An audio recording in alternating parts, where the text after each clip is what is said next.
Alors, je commence ce discours oral pour fêter le 50e anniversaire de l'opération Seroja qui a été réalisée de la part de l'Indonésie pour récupérer et libérer le Timor oriental et faire accomplir la souveraineté territoriale du pays indonésien par l'ancien président Soeharto, ou bien Haji Mohamed Soeharto, l'ancien président indonésien, qui a été enlevé en 98 après la crise économique qui a frappé l'Indonésie dans cette époque. Malheureusement, il a fait une intervention militaire qui a été organisée par des grands généraux et des grands commandants. Voilà, ce drapeau, c'est le drapeau de l'Indonésie. On l'élève, on fait. Quand on revient à l'histoire, le Timor oriental était colonisé par les Portugais durant l'époque coloniale. Les colonisateurs, les Dominicains étaient présents là-bas, et les prêtres dominicains étaient présents là-bas. L'Église a également joué un très grand rôle pour faire l'indépendance, pour réaliser, acheminer l'indépendance du Timor oriental. Un peu, malheureusement, le grand rôle qui a été joué par le pape François. Spécialement moi j'ai vu le France Papua, il a visité le Timor oriental et durant cette mais le rôle qui a été joué par l'Église, c'était un rôle négatif parce que l'Église a une très grande haine contre les musulmans. L'islam, comme ils ont vu que l'Indonésie c'est un pays musulman, ils veulent partager parce que ils n'aiment pas l'islam. L'Occident, ils détestent l'islam. Alors que les chrétiens, ils peuvent vivre avec les musulmans dans le cadre de la paix, dans le cadre de la vie ensemble, dans le cadre de respecter les minorités. Tout ça, c'est valable, et tout ça est impréable parce que on peut faire des lois, on peut faire des loisirs, on peut faire une manière de systématique pour éradiquer, ou bien pour adopter une manière qui peut nous regrouper qui peut regrouper les musulmans avec les chrétiens dans le cadre, par exemple, de l'autogouvernance, ou bien l'autonomie, ou bien l'autonomie qui retient, ou bien qui retient, ou bien qui ressemble les territoires, et qui montre montre les dangers toujours de la division des pays et des territoires. Parce que la division des territoires, et quand on regarde la place stratégique du Timor oriental, on connaît qu'elle est unie entre les îles importantes de l'Indonésie. Donc c'est une zone stratégique. C'est ce qui a fait que l'Occident et l'Église catholique ont fait un grand rôle pour diviser ce pays-là. Et on connaît qu'en 99, il y avait des très grandes pressions sur l'Indonésie pour accepter le référendum d'autodétermination, parce que le ministre de l'Extérieur français, c'était Kouchner. Il a menacé l'Indonésie par une frappe militaire si elle n'accepte pas d'organiser le référendum, ou bien de faire les règlements nécessaires. Mais c'est une chaîne d'une attaque extensive vers l'islam, qui est cette extensif vers l'islam qui n'est pas du tout récente parce que l'Occident et l'islam c'est un conflit ou bien c'est une guerre historique. Et nous on savait que depuis le temps de Salah ad-Din al-Ayyubi et les guerres chrétiennes sur les Palestine, les guerres de la croix sur la Palestine. Donc c'est une ancienne guerre et cette guerre et cette attaque, on a vu ça en 99 lorsque l'Occident a pris une position une position très opprimée, en position très solide, en position rapide et vigilante et qui n'a pas laissé le temps, même pas, qui n'a laissé aucune chance, cette répression et cette manière de réagir, cette réaction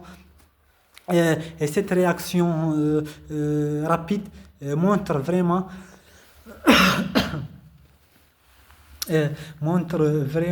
que l'Occident il n'est pas juste. Donc, quand on revient à l'histoire, le Timor oriental, c'est le Portugal qui a fait la colonisation sur la Timor orientale durant la période coloniale. Mais quand il est sorti, il y avait la déclaration de Balibo en 30 novembre 1975. Il y avait la déclaration de l'indépendance qui a été faite par le mouvement Fretilin, qui a été également le Fretilin. Il y avait José Ramos Horta et Xanana Gozmão, et ces deux ils ont pris le cadeau Nobel en 96. Et en 7 décembre, l'Indonésie a libéré le Timor oriental et durant presque 24 ans. Donc cette période, il y avait ce qu'on appelle la massacre de Dili, mais en 99, l'Indonésie a accepté, B.J. Habibie a accepté le principe de l'organisation d'un référendum où les Timorais vont voter, mais c'était malheureux, c'était une crise, c'était une chose qui était terrifiante, qui était terrifiante, qui était malheureuse, qui était mauvaise, qui était même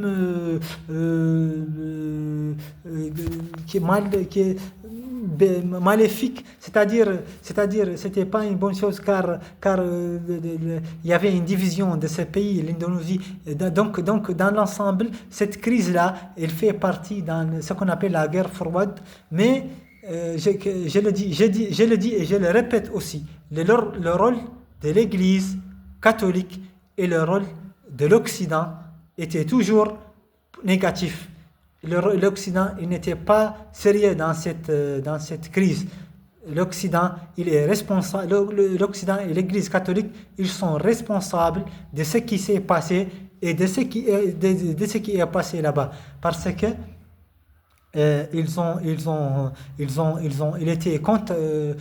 contre l'islam dans cette crise-là, parce qu'ils veulent départager, ils veulent créer des nouveaux pays, ils veulent faire la pagaille, ils veulent faire une sorte de maltraitance, ou bien ce qu'on appelle le mauvais balance de traiter les choses, le mauvais balance de prépager ou bien de regarder les statuts politiques dans les zones musulmanes. L'Occident, il parle de l'autodétermination, l'Occident, il parle des droits de l'homme, l'Occident, il parle les droits des peuples à l'autodétermination. Mais est-ce que l'Occident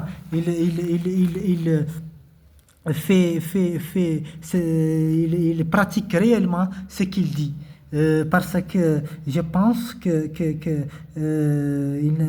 il n'a pas respecté il n'a pas respecté il n'a pas respecté ses principes. Il n'a rien respecté.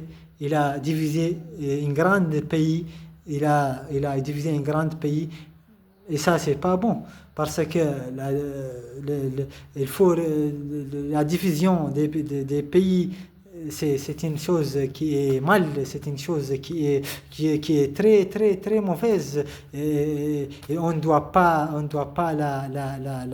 l'accepter de cette manière qui est là. Donc l'essentiel de tout de l'histoire du Timor oriental, de la guerre froide, de tout ce qui est passé, de l'intervention occidentale, de l'intervention de l'Église catholique. Moi, je n'exige pas et je n'exagère pas, mais ce qu'ils ont fait, nous, on le critique. On le condamne parce que il fait partie d'une très grande étymologie, ou bien il fait d'une très grande restrictions, une manière de faire une attaque sur l'islam, ou bien de condamner. Donc dans l'ensemble, nous sommes contre ce qui est passé. L'Église catholique et l'Occident et le monde, les Nations Unies, ils sont responsables de tous les problèmes qui se sont passés au Timor oriental en 1999. Moi, je suis sûr qu'un jour viendra l'Indonésie, il va revenir aussi en Timor oriental, il va récupérer le Timor renouvellement. Donc merci beaucoup. إذن هذه كانت نهاية مرحلة الخطاب باللغة الفرنسية. فقد حاولت أن ألقي، وقد حاولت في هذه المرحلة من الخطاب المرتجل أن ألقي اللوم على الغرب وعلى الكنيسة الكاثوليكية التي لعبت دورا سلبيا جدا في قضية تيمور الشرقية، لأنها كانت هجمة صليبية ضد الإسلام، وكان نوعا من الحقد على الإسلام، لأن الغرب خبيث وحاقد على الإسلام، ويريد فقط تقسيم الدول الإسلامية، ويريد فقط إثارة القلاقل والفتن والمشاكل في البلدان الإسلامية. فنحن رأينا كثير من أمثلة التقسيم في الدول الإسلامية. رأيناها مثلا في السودان، حيث انفصل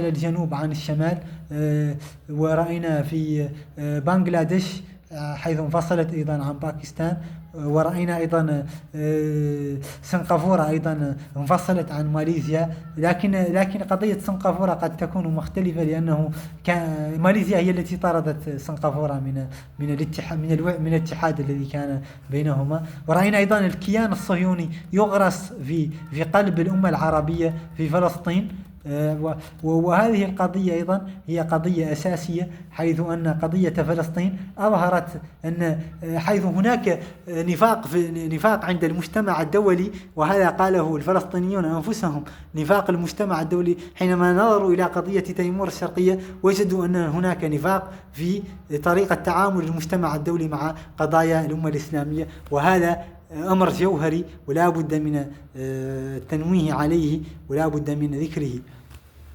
إذن قضية تيمور الشرقية هي قضية من زمن الحقبة، هي قضية حقبة حرب باردة، حيث أن كل ما حدث كان له ارتباط وثيق بقضية الشيوعية والحرب الباردة والماركسية واللينية والشوفينية وتشي جيفارا وفيدال كاسترو وشو اسمه هذا ستالين الرئيس الروسي. هذا المد اليساري وهذا المد الشيوعي وهذه الحركات الشيوعية التي كانت مثلا لها دور كبير في العالم، حيث أن المعسكر الاشتراكي والطريقة الاشتراكية والمعسكر الشرقي والحركات، هذه الحركات التي كانت تضج بها الدنيا كانت مثلا لها دور كبير. فعندما كان العالم في تلك الفترة كان في الولايات المتحدة على قلق، وكانت عندها خوف كبير من الشيوعية، لذلك دعمت إندونيسيا وفي أن تضم تيمور الشرقية، خوفا من أن تصبح هناك دولة مستقلة تكون مثل كوبا، أو تكون مثل كوبا على كوبا، وتكون هناك كما حدث في كوبا عام 1962 حينما كان هناك مثلا أزمة الصواريخ السوفيتية. فكان هناك الخوف من الشيوعية، ومن أن تصبح مثلا تيمور الشرقية حليفة للاتحاد السوفيتي. فلذلك كانت الولايات المتحدة قلقة من أن تضم تيمور من قيام هذه الدولة، لذلك دعمت هذا. لذلك نجد أنه حتى سكان تيمور الشرقية يضعون صور أسامة بن لادن على قمصانهم، وفي التفسير أن الناس هناك مع كل من هو ضد الولايات المتحدة الأمريكية، باعتبار دور بلادها الداعم لضم إندونيسيا إليهم، باعتبار دور أمريكا باعتبار دورها في الداعم لضم إندونيسيا إليهم، بلادها إليهم. نعم، هذا القلق، هذا مثلا القلق من الشيوعية، وهذا القلق من المد الشيوعي هو الذي نتجت عنه عملية سروجا التي حررت من خلالها إندونيسيا تيمور الشرقي. لكن في مرحلة لاحقة، ومع انتهاء الحرب الباردة، ومع مثلا أفول نجم الشيوعية والحركات اليسارية، تغيرت التفكير الغربي، وتغير التوجه الغربي في إقامة دولة تضاءل القلق الغربي. فكان هناك دعم تغيرت الموازين، وتغيرت طريقة التفكير. فقامت الولايات المتحدة والغرب بدعم قيام دولة تيمور الشرقية من خلال مثلا ما يسمونه هم لأن طبعا هذا كله نوع من العنصرية، لأنهم هم مسيحيون فقط دعموهم، لأنهم مع أنهم يمكن مثلا أن يتم هناك حل من خلال حكم ذاتي موسع أو شيء من هذا القبيل، لكن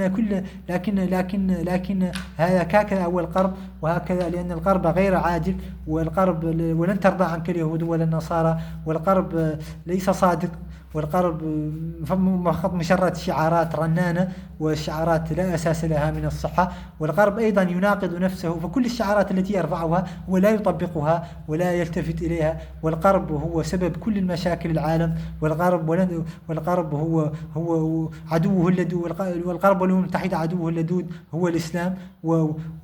ولكن في المجمل العام يبدو أن هذه القضية، ولذلك تجد أن كثير من قضايا المسلمين لم يهتم بهم الغرب، وربما شارك في إبادتهم أصلا.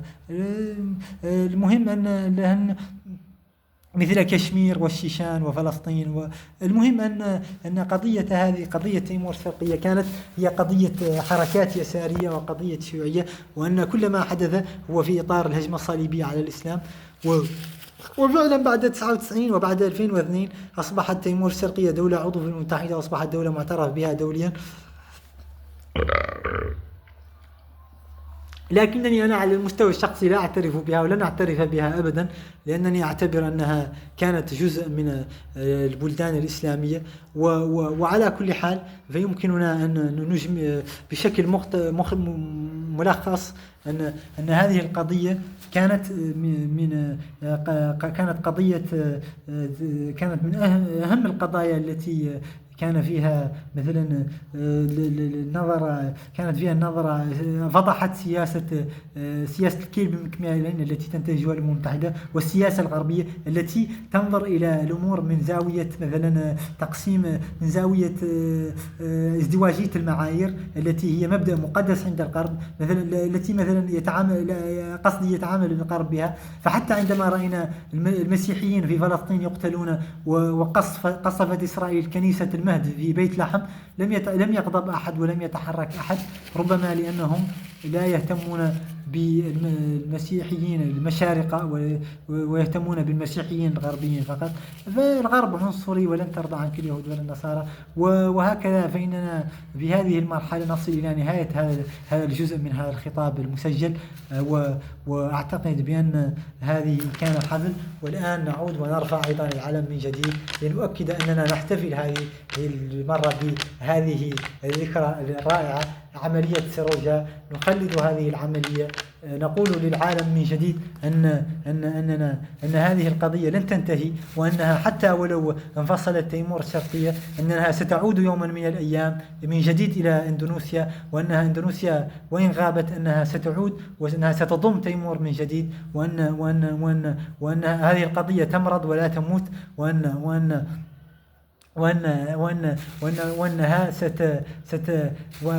قضية عادلة، وأنها ستعود من جديد، وأن العدالة ستأخذ مجراها من جديد، وبهذا وفي المجمل العام، فإن كل ما توصلت إليه من خلال هذا البحث الطويل وهذه الخطابات